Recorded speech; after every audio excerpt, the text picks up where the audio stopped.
Annyeong，我係 Mira， 今日要教大家點樣喺韓國用 app 去搭的士。其實喺韓國搭的士唔係一個難度，因為普遍的士司機都會識好少量嘅英文，咁用嗰個少量嘅英文呢，其實基本上都可以到達你想去嘅目的地嘅。但係問題嚟啦，搭的士唔係難度，但係截的士先係一個難度，因為有時有啲地方咧係唔會好容易見到的士出沒嘅，咁係需要 call 的士咧，的士先會嚟嘅。咁所以今日就要教大家用呢一個 app 去搭的士啦。而家要教大家點樣用 app 去截的士，咁咧你可以撳 Kakao Taxi 啦，然後咧佢基本上佢呢個位咧會自己定位到你喺邊嘅，但係如果唔得嘅話你就咁樣撳，好啦佢定位咗，然之後咧目的地Regent Marine，我哋酒店啦。然之後咧撳中型咧就係即係平時嘅4人的士，然之後撳呢個就會嗌咗噶啦，跟住就等有冇司機會應我哋。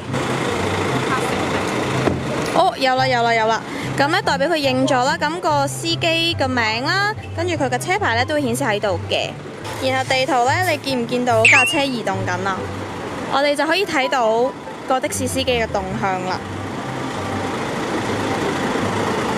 哦，跟住佢打嚟，好啦，見唔見到架的士向我哋步近啊？越嚟越近我哋啦，就係呢架啦，耶！我哋上的士啦。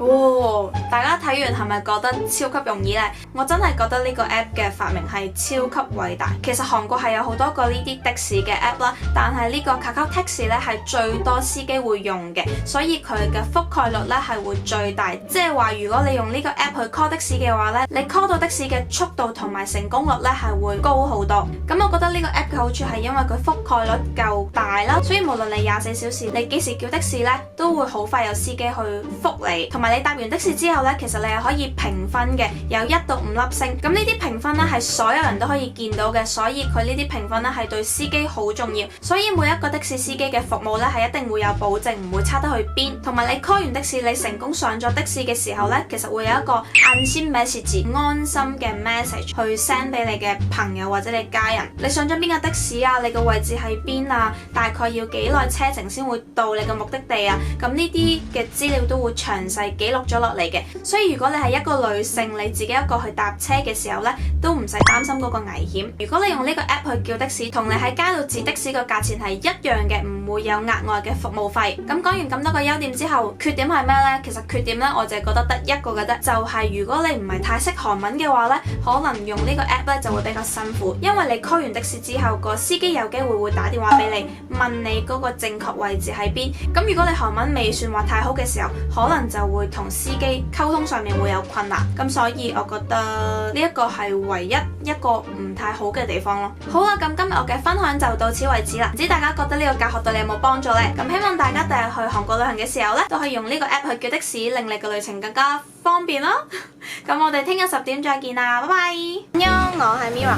今日呢，我哋嘅目的地就係牛島，但係發覺呢，原來濟州島嘅巴士呢，都係唔識搭咯。我哋而家等緊嗰個車呢，係好似半個鐘之後先有一班，所以我哋就入咗嚟 CU 食雪條、唞涼，因為真係好熱出面。但係其實我覺得如果係多人嘅話呢，搭的士係非常之抵嘅，因為搭1個鐘車都只係5萬won，即係300